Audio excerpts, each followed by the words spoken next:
Welcome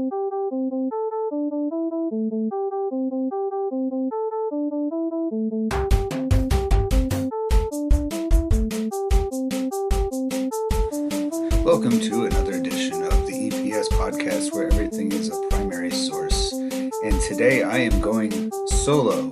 It is the first time so far, other than the initial episode where I introduced the whole podcast, that I am just speaking off the top of my head about things and not bouncing ideas off of other people. But that's okay, because what I'm going to be talking about today deals with the ultimate alone story when it comes to this time of the year, and that would be Home Alone. But not the John Hughes movie. Instead, today I'll be analyzing the Home Alone novelization by Todd Strasser, based on the screenplay by John Hughes. This is a book that I've had right around the same time it came out, which, incidentally, was the first time I knew anything about the Home Alone story. I digress a little bit. I was very familiar with the movie Home Alone when it was coming out. In fact, I can vividly remember when I saw the trailer for the first time. I was just about 9, going on 10 years old, and actually maybe a little bit younger. And we had just arrived back from the store, the mall probably even, and as a family, and we just happened to turn on the TV in time to see Kevin McAllister pulling pranks on the burglars, Marv and Harry, and, sliding around his house, fist pumping and saying yes. And I remember that my indicator that this must be a good movie, that it's beyond just a regular slapstick comedy kind of thing, was the fact that my dad, who has a pretty discerning taste when it comes to comedy, actually chuckled and said, "That looks like a good movie." But in those days, late 1990, almost into 1991, we didn't really have a lot of money to go to the movie theaters, and so we never really did, and we never got to see Home Alone in the theater. And so I felt very much like Bart Simpson with the Itchy and Scratchy movie, in that I was resorted to purchasing the novelization at a Scholastic Book Fair at my school. And I was attracted to the book cover right away, because it shares pretty much the same thing except for as the movie cover, except for the fact they put a word bubble over Kevin's head saying "Holy cow" as he's slapping his face with his hands in that iconic appearance. And I started reading it right away, and as I did, I had images in my head of the characters from what I'd seen in the previews, but I was also having to make up a lot of them my own, because the book does take a different direction in a few cases compared to the movie does. And so I'm not really going to talk too much about the content of the movie or the book, or both today, but instead talk about this particular item as a primary source. What does it tell us about late 80s in America? 1990 is actually part of the 80s. It's not the 90s, because they hadn't happened yet, so it really can't be influenced by anything in the 90s if they're just taking place. Late 80s America, society, the economy, culture, different kinds of industries. That's what's going to be talked about today, and the evidence will be shining through the breakdown of this particular book. Maybe you have a copy, and if so, why not follow along and look about the things that I do? So the first question that always comes up when it comes to a primary source analysis is, what material is this made from? Well, a book, of course, has it's paper, different kinds of paper, glossy. There's the color photo on the front, and there's the classic book type paper in the middle, bound all together. Those are the materials. They've been used for paperbacks all throughout the entire history of paperbacks. But in another way, the material is John Hughes's movie script. And the movie script, you can find all sorts of videos explaining the origins of Home Alone, how connected it is to the movie Uncle Buck, where they noticed young Macaulay Culkin, and how he had both the youthful charm, but also a little bit of wisdom, beyond his years. There's a particular part in the movie where, while guarding the house, he opens up the letter box or the slit in the door to see it turns out it's imagination, but it's a bunch of burglars' faces looking in, and he gets shocked. And so that from there they came up with the idea for Home Alone. And ultimately, though, it really stems from something that was pretty common throughout the 80s and even the 70s before it, and that was latchkey kids. That kids coming home from school to either empty homes or with their siblings and having to fend for themselves. And the reason for that was because their parents either were from, they just had one parent household and the parent was at work all day trying to make ends meet, or both parents having to put food on the table were also away from home, or because I think I've mentioned in other podcasts on this same topic, certainly by the 80s, it had become not strange for a woman to pursue her own career just based on her own desire to have a career of her own. So having an empty household created an entire generation of kids who were either going to daycares after school, or if they were old enough where the parents felt the neighborhood was sound enough that they could just end up at home and for a few hours fend for themselves. And I really think that that is part of the reason why this story really was able to be generated in the first place. It would be, although a bit ridiculous at some points, how Kevin gets lost in the mix in the entire rushing around before Christmas time, that it's not impossible that he would have been forgotten about. But also, just in general, kids having to, not just curl up and be scared, but, rely on their own wits when things don't go exactly as planned. And latchkey kids had that advantage. And then the book is based on a screenplay, which was translated into novel format, and of course, like I said, published and printed. And, what I find interesting about that and what it tells me as I look at it, first of all, is that the first Scholastic printing, this was made by Scholastic Books, and it says right on the cover, based on the hilarious new comedy from 20th Century Fox. You look at the information on the publishing page, and not only does it give a fair warning that I am not to be reading any of this over the podcast, which didn't exist in 1991 when this book was published, but not to be photocopied, not to be electronically sent somehow in 1991. Send it through the telegraph, any piece of it without contacting Scholastic ahead of time. But it's copyrighted also 20th Century Fox Film Corporation. But the book itself, this is first Scholastic printing, and I assume Scholastic's the only ones that had their hands on this, was in January of 1991, so a few months after the movie had come out. I can only imagine, under the how was it made question, I can only imagine that this was being written as a novelization by Todd Strasser simultaneously with the movie being produced. And that's evidenced through some of the changes or the things that were deleted in the movie that are in the book. Some of the descriptions of things or the behavior of the characters. There are scenes that are hinted at in the movie but are come alive in the book. In fact, when I first and finally saw the movie a few months later, because in those days we didn't have streaming, and if my family wasn't about to go to the theater, we didn't also have HBO at that time, so we had to wait almost a whole year until Home Alone came out on VHS to start watching it. I started to compare and contrast. I said, wow, the book talks about the scene where Kevin is trying to dupe the burglars to thinking there's a party going on at his house with a pretty simple combination of some of his mother's mannequins, because she's a clothing designer, and himself playing the piano intentionally poorly with some kind of laugh box thing at his side that he opens every time he makes a mistake. The movie's far more elaborate than that in the way that he tries to drive off Marvin Harry. So that's one of the differences that tells me that they must have been, putting both of these things together at the same time. And I have almost every indication that tells me that the reason why it didn't start showing up in book form until January of 1991 was because they wanted to wait and see just what a big hit this was for the theater. It was the audience, the target audience for this particular story are kids in their, just below 10 years old and just above 10 years old.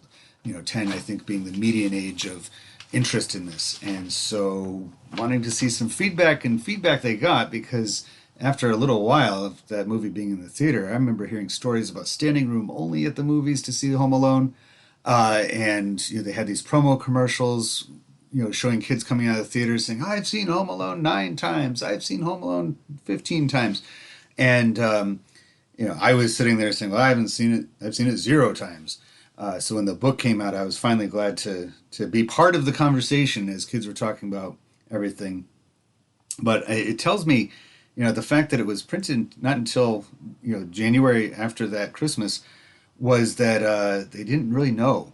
They wanted to test the waters a little bit before they had said, go ahead and let's start the merchandising process. I'm sure it was something that was already in development, and further evidence of that, I didn't realize this is true, but the author, and that's one of the next questions is who made it? The author, Todd Strasser, who is you've probably seen his books before, I'll put it that way. When doing a little bit of research on Todd Strasser, I came to find out that he has written over 140 books for primarily youth audiences, young people, young adults, and including a series of books that he became popular for over in Germany. And there's one book in particular called The Wave, which is mentioned in the opening pages of the Home Alone book that I'm looking at, that he had written under a pen name by the name of Morten Rue, excuse me. And that was, it's, when you look it up online, it makes it seem like that was a book that was completely his own, and it was made eventually into a movie in Germany in 2008, and that it was based on a series of socio-psychological experiments in Palo Alto, California in the 60s. But it turns out that his book, Die Welle, if I'm saying it right, was actually based on a 1981 television movie by the name of The Wave.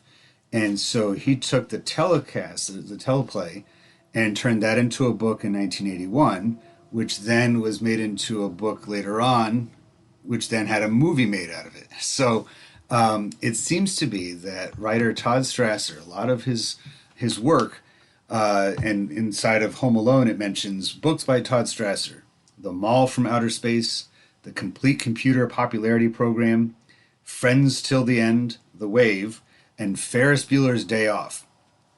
That last one also threw me for a loop for 2 reasons. One, another John Hughes movie that was turned into a book, and the fact that they made that movie, which it's definitely an older audience than Home Alone, into a young adult book.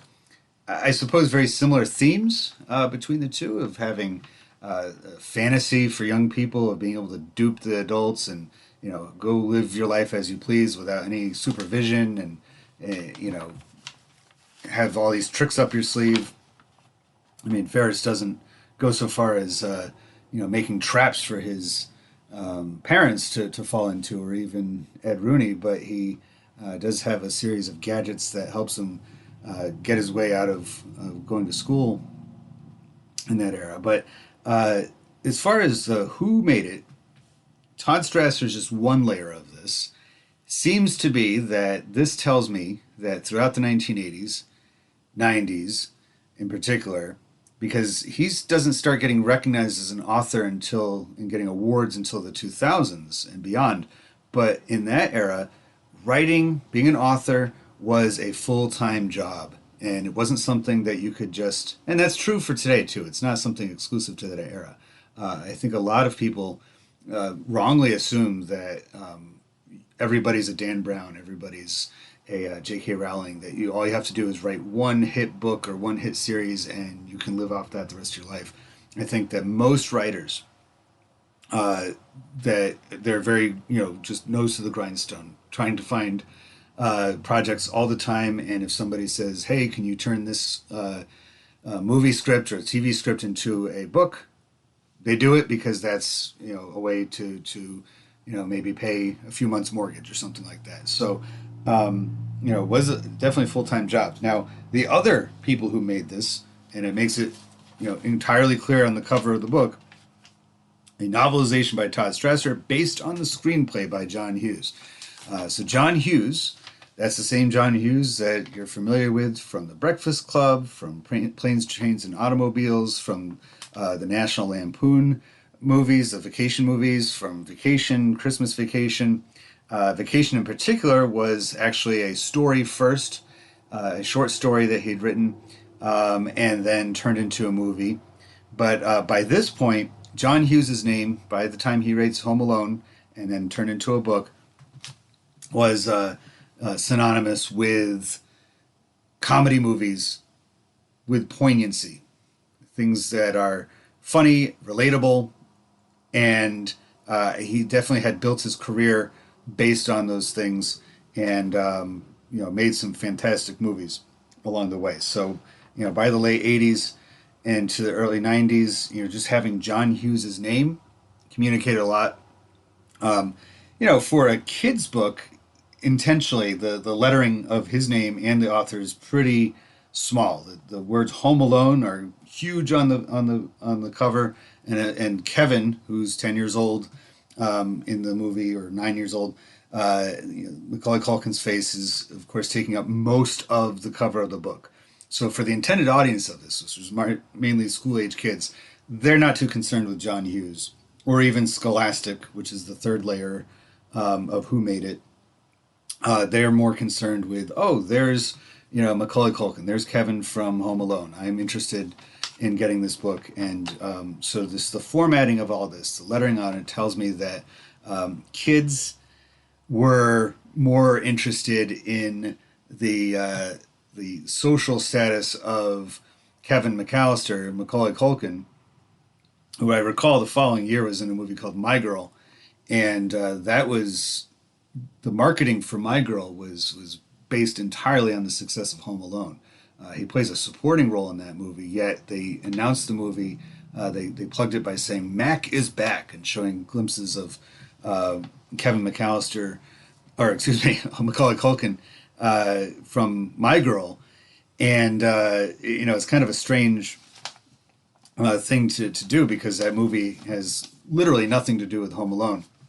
I digress for just one moment. I wanted to also point out that there were a series of other books based on movies that Todd Strasser had taken part in, and that includes the book versions of The Page Master, another Macaulay Culkin starring movie turned book, and The Good Son, which has Macaulay Culkin. The Good Son in particular has been described, and I think accurately, as a more realistic version of Home Alone. Kevin McAllister, if you change the tone of that movie just slightly, turns into a sociopath. He's almost a antisocial, really creepy kid with the kinds of things that he does in Home Alone to prank and to hurt it's beyond just defending his house. He really goes all after the two burglars. And if you've seen The Good Son, you recognize that the kid in that he plays is doing a lot of the same things along the same line, at least. But because it's portrayed as more of a horror movie, a suspense movie, it works differently. So it's interesting that this same author, who did a fun, I'm assuming the Good Son book was not sold at book fairs everywhere from Scholastic. I'm assuming it was something that was more aimed for adults or older kids. So that's something else I should mention about, who made it and what it tells us. Now, Scholastic would be the third answer for the who likely made this particular primary source, this book. Scholastic had been around for a while by the time that this came out. In the 1920s, Scholastic was introduced as a magazine. It was just a few pages long, and it highlighted high schools in that era, and in particular sports programs. And as the decades wore on, by the 1940s, Scholastic had established a book club, and by the 60s, they had gotten involved in the publishing business. And with publishing, they were taking properties from both movies and TV shows, and of course original printings. They also started printing the classics and publishing those and getting those out there. In the 70s, they started to dabble in their own TV entertainment, and I've seen a few of those TV shows that at the ending during the credits it'll say Scholastic involved in it. And it was in the 1980s, right? The tail end of that time period is when I picked up my copy of this. That they started to get involved in the book fairs, and I'm sure we all, those of us who, and they still do it, grew up in the 80s and beyond, remember the excitement of seeing those giant silver cases on wheels being rolled into the school and placed in heavy traffic areas like outside the library, or in the case of my school, outside the cafeteria. So on our way in and out of the cafeteria to get our food, we would see all these books, and then our teachers would always bring us a special trip. Bring in your money, bring in your checks. Special trip to the book fair, and I think that in itself. So why did they make this? Well, reading the story as a way to support and merchandise for Home Alone. Scholastic, when they have their book fairs, they share. They get, of course, they're doing their profit from selling the books. That's why they choose the titles that they do to sell. But they also share in that money with the schools. So the schools do make some money, and it goes usually to their library or other reading programs at the school. And so when deciding what titles Scholastic wants to put up there, having a story, the novelization of Home Alone, or I think it was the following year or two that I picked up a nearly identical looking book off the same shelf at the book fair, Hook, the Hook book.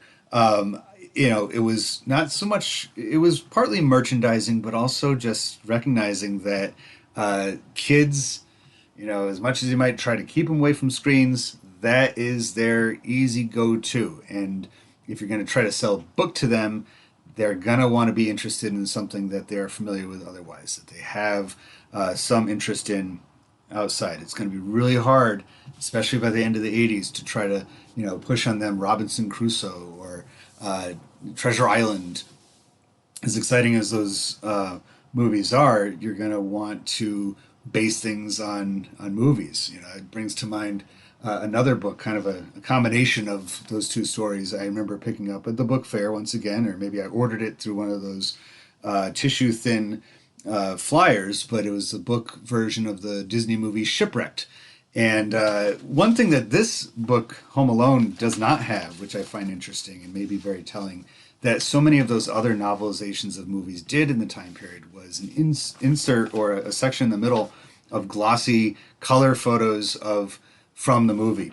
This one doesn't have that, and I'm curious if that goes back to my theory from before, in that maybe the movie wasn't quite done yet when they decided to go ahead and give the go-ahead to the book, because it comes out so soon afterwards that they were being made simultaneously, with the big question of, will this be a hit or will it not be?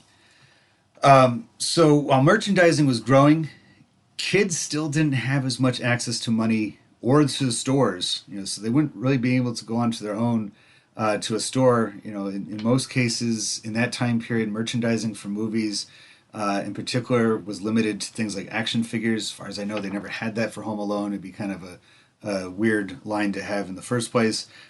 Video games, which they did have, definitely for the second one, I'm pretty sure for the first one as well. But even those were not usually purchased by kids themselves, because they didn't have $60 laying around that they could just go and buy something like that with. They had to resort to their parents and ask them to buy things. Parents are always much more willing to buy books.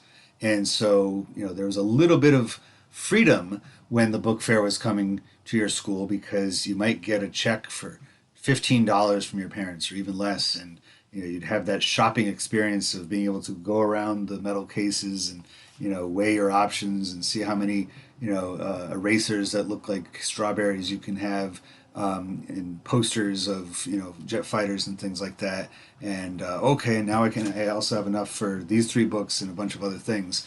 Having to make those decisions, and that's something that is pretty telling of the time period. And in some ways, I wonder if it's a precursor to pouring rights. That Scholastic having a monopoly over selling books in schools is similar to the kinds of agreements that came about not long afterwards, and maybe even simultaneously, of companies like Pepsi and Coke getting involved with school districts and setting up their machines in their schools that only they could have there. And in turn for selling only their product, and schools did this at different levels of, different degrees. They would either promote the product sometimes, because they had quotas to fill, where principals were making announcements like "Don't forget to buy your Pepsi," or by telling kids who were wearing competing T-shirts to remove their shirt or cover them up, just so that they could get things like scoreboards or uniforms for the teams paid for, instead of having to turn to taxpayers for it. This is an era where that long history in the United States of having a trust but distrust relationship with all things government and taxation and authority was not slowing down. It wasn't changing at all. And so I'm sure that looking for ways to raise funds in a more creative way was something that was reflected in things like pouring rights and even the Scholastic Book Fair. Just a theory on that one. Now, the next question that comes up when analyzing a primary source is, where was it made? The book itself was published, like a lot of books do or are, in New York City. So it was Scholastic. Well, Scholastic has lots of different branches all around the world: New York, Toronto, London, Auckland, Sydney, but also New York is where I assume this one was at least given the go-ahead, if not the actual book itself printed from there. The particular copy that I have in my hand right now is not something that I have owned. It's not my copy from years ago. Instead, I'm not even sure where I picked this up. I may have ordered it just on a whim some years ago from one of the online book trading sites, or I may have picked it up at a Salvation Army or a thrift store somewhere just as a fun thing. But when I opened up the book this morning, after deciding this is what I wanted to do for today's podcast, I came across a note that was handwritten back, I assume, right around 1991, by a girl in Utah. And she has her name in there. It says, "If found, call," and then it gives a full phone number, or "return to," and gives a full address in cursive, very nice handwriting, doing a good job with the lessons in school. A big thank you and several smiles underneath. So, it's, I think, not only is it a very sweet thing to see that this book was not something, because, looking at the price of the book at the time, $2.75. $2.75. You can spend that much on a fountain drink at a store nowadays. It's not a lot of money. But what this tells me about the time period is that kids were an emerging market in so many areas, in so many ways, not just in film, not just in television, books. This is something that had been going on for some time. The demographics of target audiences had been getting younger and younger since the 50s and the 60s. Kids are being catered to. The story itself is very kid-centric, but also the merchandising, the books are very kid-centric. But the fact that the owner of this book cared about it so much that, and coincidentally, because the story is about a kid who gets forgotten about, he gets left home alone, and is looking to be returned or having his parents returned to him. So I find that nice tie-in with the note on the front of the book. But this young person really cared so much about this possession that they could easily have bought a new one, probably, or at least went to one of their friends who picked it up at the same book fair. But they really wanted to make it part of their own set of possessions. It made a lot of meaning to them, and so possessions, even easily replaced ones like this one, had a lot of much more importance to children in that era. They weren't necessarily all surrounded by things that they loved. That you couldn't just go to stores, or definitely couldn't even go online. The internet didn't exist yet, at least not in a commercial way, and just reorder something that you missed out on or misplaced. You had to take care of your belongings, and so that attitude, those values, really were strongly put into kids' minds, and that's very clear by the personalization of this particular copy. And I find it very nice. And once I'm done using this as a primary source, I may very well try to track down this person, who's probably a peer of mine as far as age, and see if I can get this book back to her and let her know that it's been found. Take a moment to dry the tear that just rolled down your cheek. So, I mentioned already many times over, the intended audience or user of this particular thing was the very person that bought it, and other kids just like her, boys and girls, around the same age as Kevin. The story of Home Alone is not just as simple as latchkey kids. It's the idea of, and the ideas and behaviors that's conveyed throughout the movie is, there's many layers of it, and the book speaks to this as well, of course, that kids really, in every time period, but definitely in an age like the 1980s, really could find themselves lost in the mix. They could be found to, with all the busyness around them, ever growing busyness around them all the time, that it was not uncommon for a kid to feel forgotten about, to have no one to turn to, nobody to talk to, being chased out of every room because they're in the way, feeling that they're being dumped on by anybody who is stressed out about this, that, or the other. And so that's how the story starts in Home Alone. And as the time goes on, as the story goes, as we are very familiar with it, kid power comes up. The idea of kids being able to handle things on their own and being able to take on challenges. And this was not a new thing. By the time Home Alone came out, we had seen it before in various other commercial properties, including The Goonies. That stands out to me.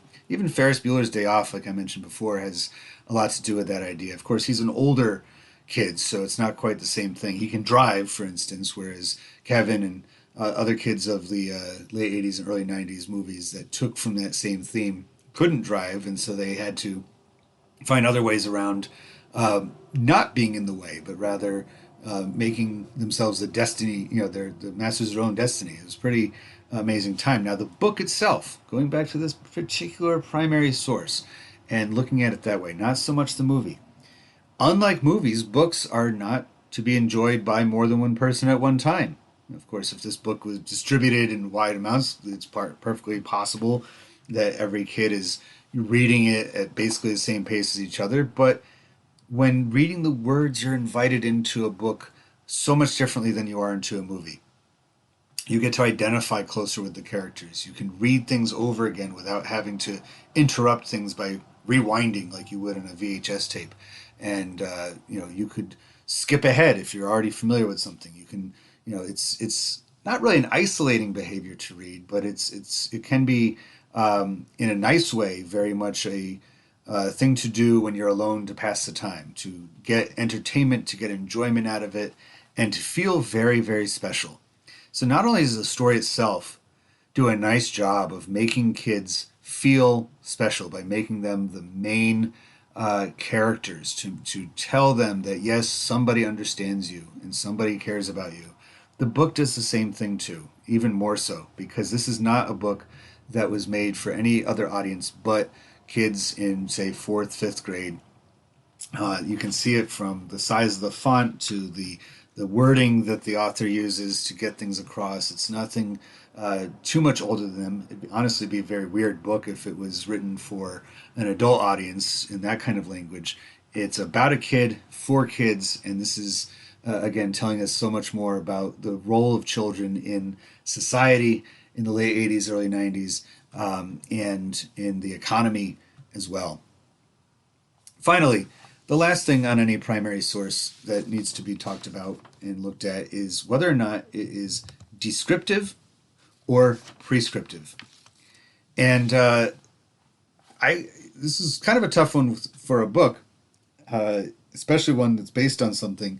I suppose in a way, it is descriptive of the screenplay, that it has to describe in the text. It fills in a lot of spaces. I've actually gotten enjoyment of reading other novelizations of movies. It's an interesting thing to consider that, of course, movies being a fairly new medium, only about 100 years old, that it makes perfect sense that the first waves of movies had books as their source material. Books or stories, folklore that had been around for some time, that taking those kinds of things and putting them onto the screen, and in a way being the deciders of these are what the characters look like, these are what the scenes are to be interpreted as for a wide audience. It's not like a play that is put on slightly differently night after night, or depending on where it's being performed by different actors with their own take on it. Film tells you, it decides for you, it describes to you what is going to be the way of things when it comes to that particular story. But as the movie era continued on, this book acts as a testament to this back and forth, this kind of strange exchange that was going on over the years, in which is it a movie first, is it a book first? So many times people say, well, I don't want to watch the movie, I've read the book's great, or they'll ask that question, is it better than the book, better than the movie?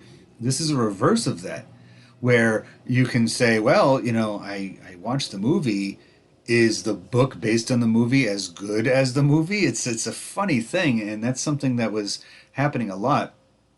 And it wasn't anything new by the time this book came out. In fact, right next to this on my shelf was a book version of the early 60s movie The Parent Trap, the Disney movie. I believe that one was also a Scholastic enterprise as well. But, it's not as new as this particular series. The book fair, that was something relatively new.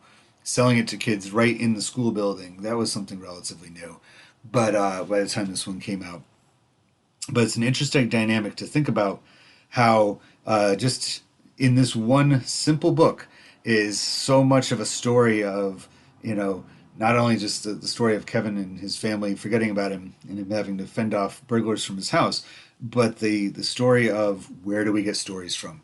Who is the grand storytellers? Todd Strasser, I'm sure he's a great writer. He didn't come up with the story. He tells it in a slightly different way. But John Hughes came up with the story.